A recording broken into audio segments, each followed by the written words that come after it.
Guys, di ataron sa katong na finish na namo nga balay nga katong 54 square meters. So ako lang ipakita ninyo ang sulod. Mano siya.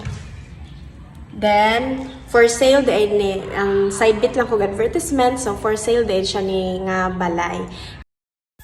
Then mao ni ang gate, then fence, and I will be discussing karon kung anong mas better jud ang vertical nga pagka-position para sa ani nga mga gate, fence, and railings.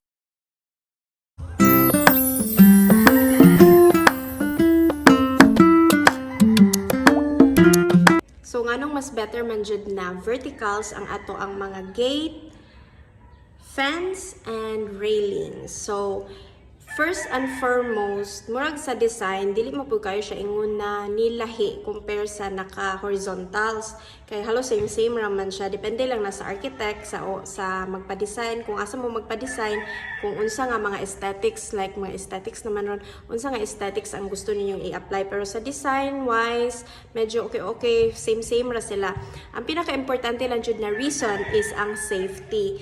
Lalo na kung natin mga bata bitaw sa balay, sa ato ang kung apartment maganing pud na kung naay mo rent nga bata, so mas better nga dili siya nakahigda, dili siya horizontal kay tungtungan man gud na sa bata. So ang safe jud is nakabarog jud siya. Then second, iwas pud na siya nga maakyatan. So sa mga kanang prone nga area nga daghag mga kamo na ka mga akyat bahay gang ana-ana, so di sila basta-basta makakatkat kay wala man ka nag-create og ladder para nila ana nga part. So main reason jud is safety and security.